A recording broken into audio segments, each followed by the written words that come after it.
When I started to look at astrology and do readings for people, I found an odd thing. Most people want astrology for some kind of forecast, which can be done.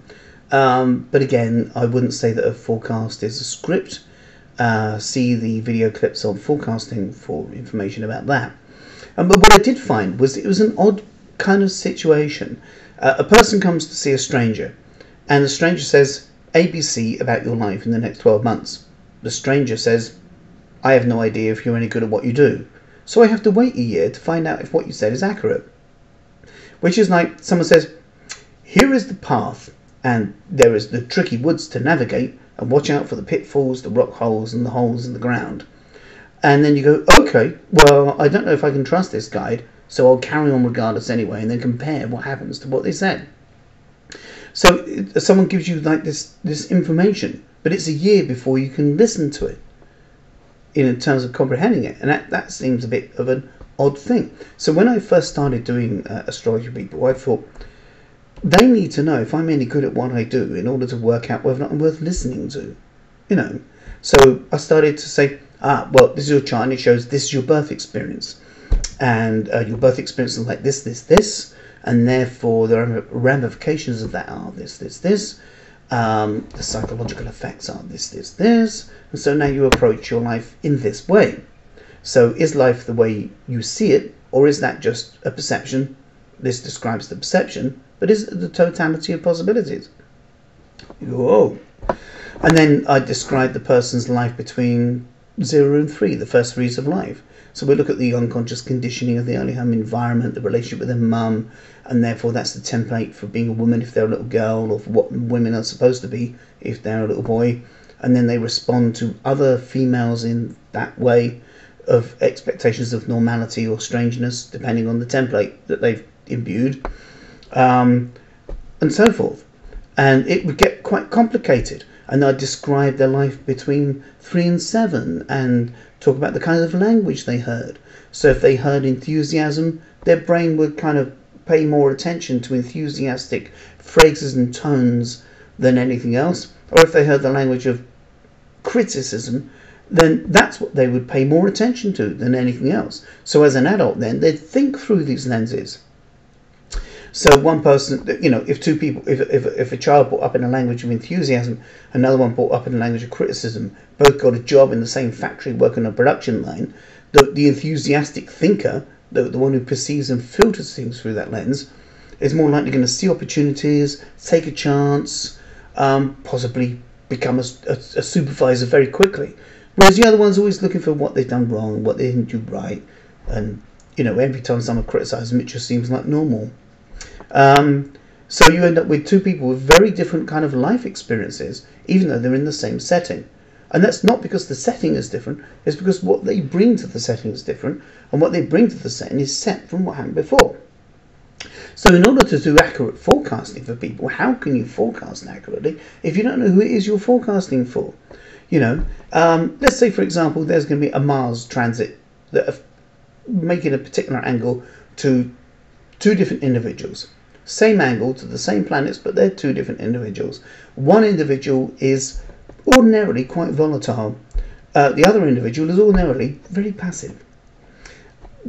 Although they've both got the same Mars transit, the volatile person, through that period of time, just might be a little bit more perky than usual, which means their volatility could come out in aggression or even violent rage.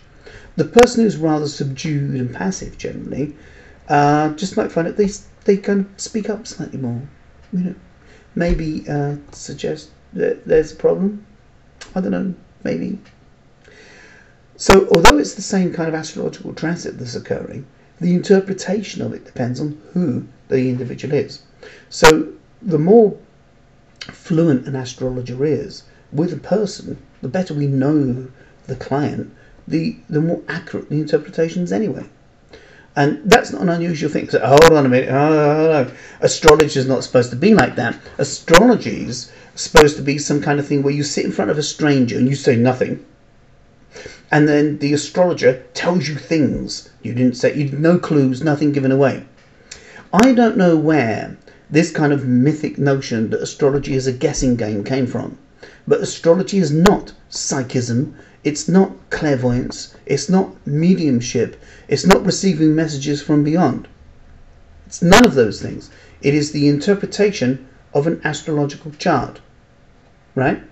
Now, you get more out of it if you dialogue with it. You get less out of it if you stay quiet and say nothing. Because that's like going to see a doctor and saying, "Hello, doctor, guess what's wrong with me?" That's the equivalent.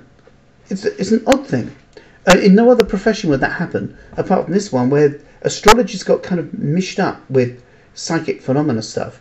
So people assume that astrologers are psychic. They're not, necessarily. Some might be. That's like saying, plumbers can't be musical. Some plumbers can dance very well. We have a business secretary in the coalition government who can do ballroom dancing. Who would have thought? So human beings are capable of doing more than one activity. Fantastic. But essentially, for what it is, the skill of astrology is not a clairvoyant, psychic, mediumistic, getting messages type of thing. It's the reading or interpretation of a chart. And it's more eloquently done when you have knowledge of the person you're talking to.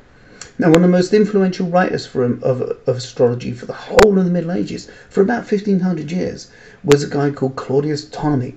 And he wrote the Almagest and Tetrabiblos in the Great Library of Alexandria about 100 AD. And his stuff was the template of what astrology was for a long, long time. And in Tetrabiblos, he says, "Better the astrologer knows the client well."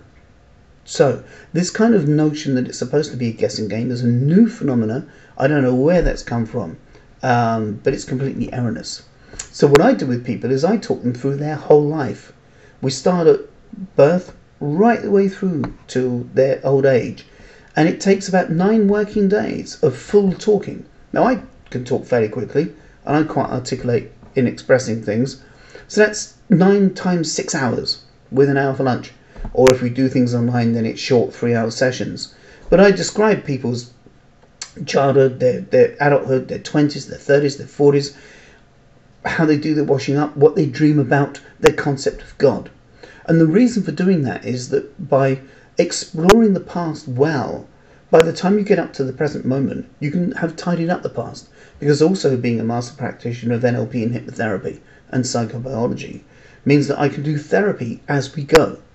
So if there's, I don't know, something from their past which suggests that they had something that occurred, a teacher said something or other, and they then built up a kind of pessimistic notion of their own intellectual ability, we can then bring hypnotherapy type techniques or NLP techniques to the table, help them to change their relationship with their own notion of their intellectual ability, which then means they can take advantage of a flourishing development of being able to learn or write or speak or do public speaking afterwards. So they get the best out of their history, and that means they get the best out of their past. And so when we look forwards, we don't look at the future, we look at the futures, the range of possibilities of what can possibly happen. And sometimes I've done this for people, doing nothing more than just merely describing what this map can show. And they've found that people who've been abused or raped and things have found that some of the things they experienced were suggested in these maps in their childhood. But so is the recovery. And so are all the potentials for blossoming and flourishing and thriving with life that come from beyond the time frame that they're currently in. Now, whether or not that's a placebo, or whether or not it's just merely the suggestion of me saying it that prompts or ignites these things, in a sense, that's not so important. Because what is important is the person's experience of life is the best that it can be.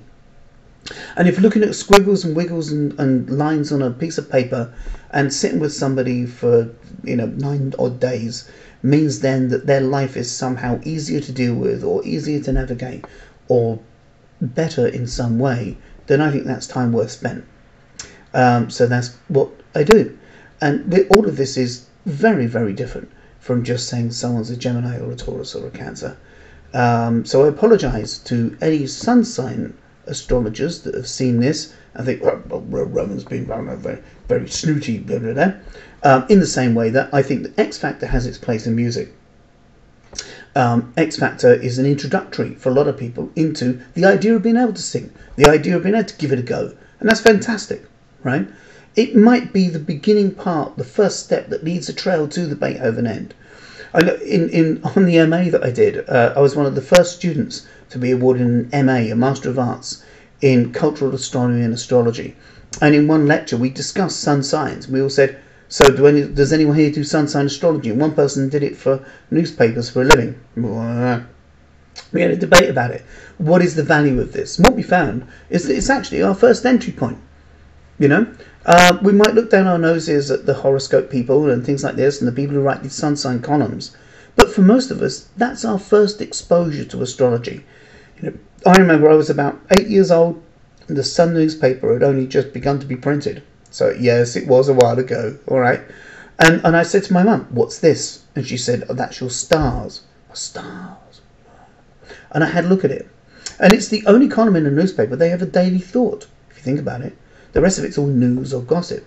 But there's just this little sun sign thing which has got something to do with you, the reader. Now, whether it's accurate or not isn't the thing. But there isn't the Zen column for the day. There isn't the thought for the day like you'd have on Radio 4 in a newspaper. There's the astrology column. So there's something about this that seems to carry through. And no matter how many sticks and stones people throw at it, it carries on being there. And so for me, horoscopic astrology has its place as an introductory point, as an entry point into something. But what it enters the people into is something much more sophisticated, deeper, technically proficient, and very, very useful, and quite in depth. You know, I mentioned there almost glibly about people being raped and abused, but as soon as you start to encounter human nature, then you encounter this spectrum of human possibility. And I remember when I was doing readings, I'd have been doing it about 2 weeks, having read about astrology for 5 years beforehand. And someone said, yes, I was raped by my stepfather and his friends. And then she looked at me and said, so how do I trust men now? How do you answer that question? And that was the next thing. How do you answer that question? So I started searching around for a type of training that means that I could help people with the very things that we find through the chart. So unfortunately, fortunately, as soon as you touch humanity, then the entire breadth or spectrum of humanity is potentially going to leap up from the page. And if you're trained well, and you know how to be able to help people navigate through difficulties, resolve the past, design new possibilities for their future, then you can be of quite help to a lot of people. And that's what an astrologer in the 21st century hopefully attempts to do. So I hope you found some benefit from these short video clips, and if you want to know any more, please just write, contact, call. You'll find contact details on the website, which is www.davidrowan.co.uk. And thank you for your time.